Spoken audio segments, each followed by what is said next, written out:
Would you ever fall for a scheme that offers you to buy the Taj Mahal? While it may seem difficult to believe it today, but just a few decades ago, there was a man who, with his clever shyster and sly ways, sold inconceivable dreams in the form of the Taj Mahal and actually tricked people into believing him. He sold famous monuments, forged signatures of famous personalities, changed avatars every moment, duped hundreds of people with lakhs and crores of money, and flawlessly got away with it. Meet India's most popular conman, Natwar Lal. Natwar Lal was born Mithilesh Kumar Srivastav in 1912 in Bhangra, Bihar. He was the eldest son of the wealthy landowner and was an average student. But he was always a clever boy with a sharp hand. Mithilesh's first exposure to fraud started when he went to deposit drafts for his neighbor. Mithilesh discovered he could forge Sahai's signatures and withdraw money regularly from the account.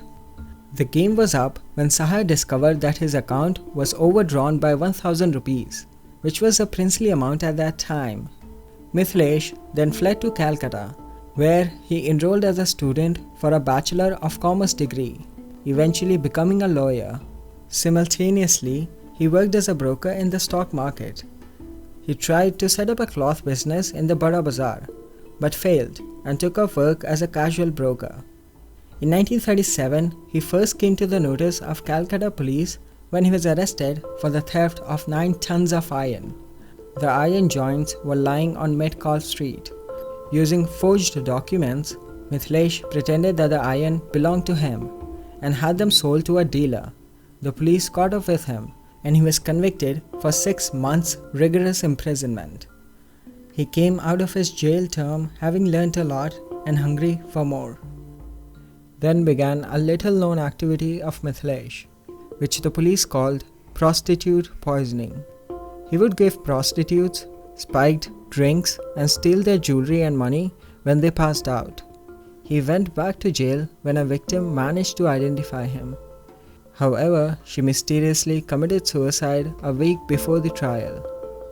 Finding prostitute poisoning a dangerous game, Mithilesh went back to conning people. Several factors helped him.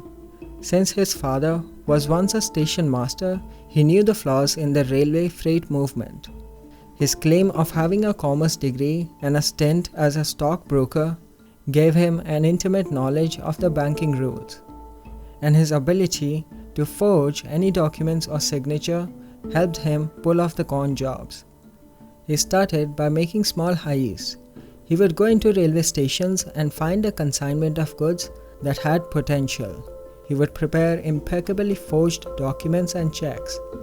He would pose as the owner of the goods, take possession and make haste to disappear. He then moved to selling fake consignments of textiles.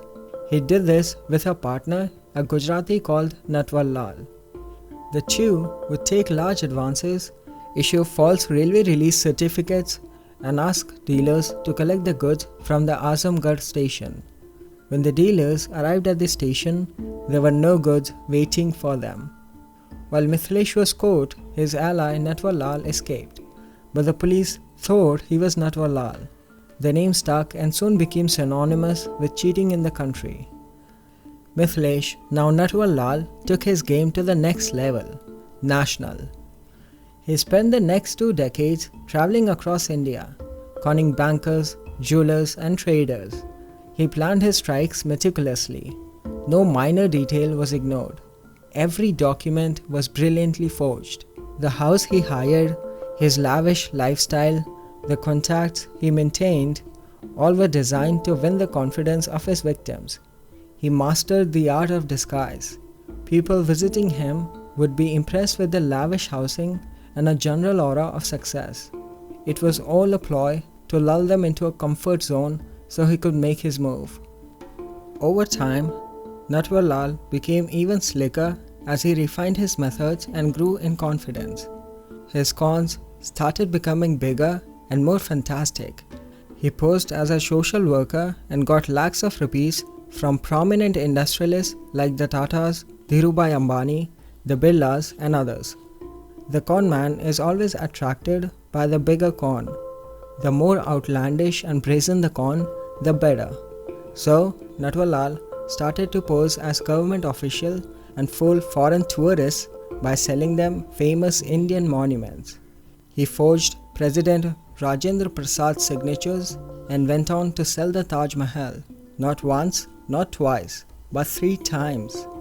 And not only that, he sold Delhi's Red Fort twice.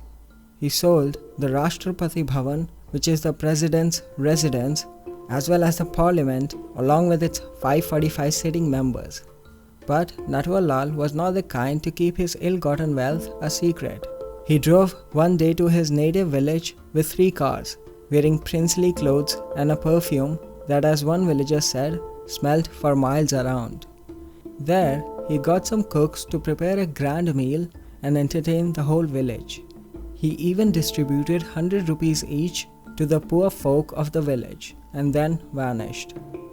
In fact, even now his village thinks he has done nothing to defame them. He remains their Robin Hood. Over the years, Natwarlal was wanted by the police in over 100 cases all over India. But his crimes finally started to catch up with him. The Darbhanga court put him behind bars for 17 years and fined him 2 lakh rupees. The Singh Bhum court sentenced him to 19 years of rigorous imprisonment. A Patna judge sentenced him to live years, and soon in Bihar alone, he faced 14 convictions and sentences running to over 100 years. But Natwarlal has served hardly 20 years of his various sentences, making daring escapes on most occasions. He was arrested as many as 9 times, but each time he managed to break away. His 1957 escape from the Kanpur jail is rated as one of the most famous jailbreaks in the world. Natwarlal had a sub-inspector's dress smuggled into his cell. He got his cell guards to open the door by handing over an attaché case filled with money, and he walked out wearing the sub-inspector's uniform. Thinking he was a police officer, the guards at the gate saluted him and let him out. He got into a car and drove away with his accomplice and disappeared. He had the final laugh too. When the jailers opened the attaché case, they found it to be full of newspapers instead of money. From 1977 onwards, he was lodged in the Indore jail pending trial, probably his longest ever stint in jail.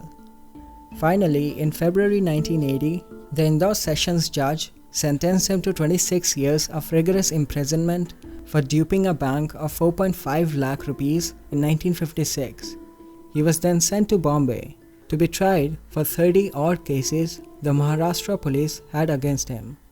It was while he was in police custody that he faked a kidney ailment. On the way to the doctor, he got the constable to take him to the 5-star hotel in the pretext of getting some money. There, he disappeared. The cops didn't see him until they caught him again a year later. He was arrested for the last time in 1996. 84 years old and wheelchair-bound, he was taken from Kanpur to New Delhi for treatment at the AIIMS hospital. He was under heavy police escort and still disappeared at the New Delhi railway station. He was never seen again. His daring acts are often compared with Frank Abagnale of Catch Me If You Can and Victor Lustig, better known as the man who sold Eiffel Tower twice. His adventures inspired Bollywood too, having made 2 movies on him. Natwarlal also has a mysterious death.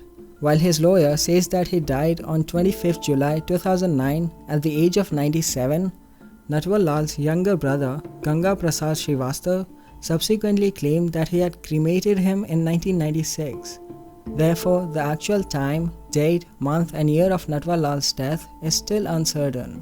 So, living up to his legend, Natwarlal died twice. Till date, he is recognized as the greatest conman of India.